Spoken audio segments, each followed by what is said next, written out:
माँ बाप का रिश्ता दुनिया का वो वाहिद रिश्ता है जिसमें कोई मतलब छुपा नहीं होता। ये कहानी एक ऐसे ही एहसास की है जो शायद हम सबके गिर्द घूमती है। सायादार एक छोटे से शहर के पुराने मकान में असलम साहब अपनी बीवी जुबैदा के साथ रहते थे। उनका इकलौता बेटा आसिम अब बड़े शहर में एक बहुत अच्छी मुलाजमत कर रहा था। आसिम महीने में एक बार चक्कर लगाता और ढेर सारे तोहफे और पैसे देकर चला जाता। इसे लगता था कि उसने अपनी जिम्मेदारी पूरी कर दी। एक शाम आसिम घर आया तो उसने देखा कि उसके वालिद पुराने बरामदे में अकेले बैठे एक टूटे हुए रेडियो को ठीक करने की कोशिश कर रहे हैं। आसिम ने पास जाकर कहा, अबू, आप क्यों इन पुरानी चीजों में वक्त जाया करते हैं? मैंने आपको नया डिजिटल प्लेयर लाकर दिया है, वो इस्तेमाल किया करें। असलम साहब मुस्कुराए और धीमी आवाज में बोले, बेटा, नई चीजें सहूलत तो देती हैं, मगर वो यादें नहीं दे सकती जो इन पुरानी चीजों से जुड़ी हैं। आसिम को बात समझ ना आई और वो अपने फोन में मसरूफ हो गया। रात को खाने की मेज पर जब माँ ने आसिम की पसंद के पराठे बनाए तो आसिम ने नवाला तोड़ते हुए कहा, अम्मी, आप क्यों इतनी गर्मी में किचन में खड़ी होती हैं? मैंने कहा था ना कि एक मुलाजमा रख लें, वो सब बना दिया करेगी।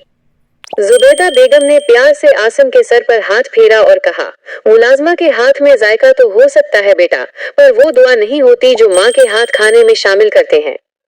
अगले दिन वापसी पर आसिम ने अपने वालिद को कुछ पैसे देने चाहे तो असलम साहब ने इनकार कर दिया और कहा, बेटा, बस एक काम करना, आजकल मेरी नजर कमजोर हो रही है, तुम जरा मुझे वो पुरानी एल्बम निकाल कर दिखा दो जो अलमारी के ऊपर रखी है। आसिम ने एल्बम निकाली और सफ़े पलटने लगा। एक तस्वीर पर जाकर वो रुक गया। इसमें एक छोटा बच्चा अपने बाप की उंगली थामे चलना सीख रहा था। आसिम को याद आया कि इस वक्त उसके वालिद के पास नई कमीज खरीदने के पैसे नहीं थे, लेकिन उन्होंने उसे शहर के सबसे महंगे स्कूल में दाखिल करवाया था। उसने अगली तस्वीर देखी जिसमें उसकी माँ बुखार में तपते हुए आसिम को गोद में लिए बैठी थी और खुद कच्ची जमीन पर सो रही थी।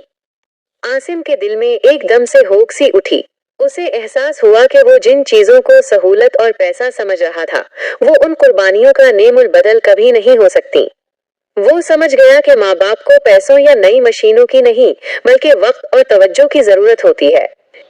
हासिल सबक, वक्त की अहमियत। वालिदैन के लिए आपका दिया हुआ वक्त किसी भी कीमती तोहफे से बढ़कर है।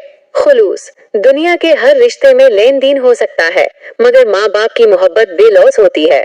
साया, माँ बाप इस घने दरख्त की मानिंद हैं जो खुद धूप सहते हैं, मगर अपनी औलाद को हमेशा छांव में रखते हैं।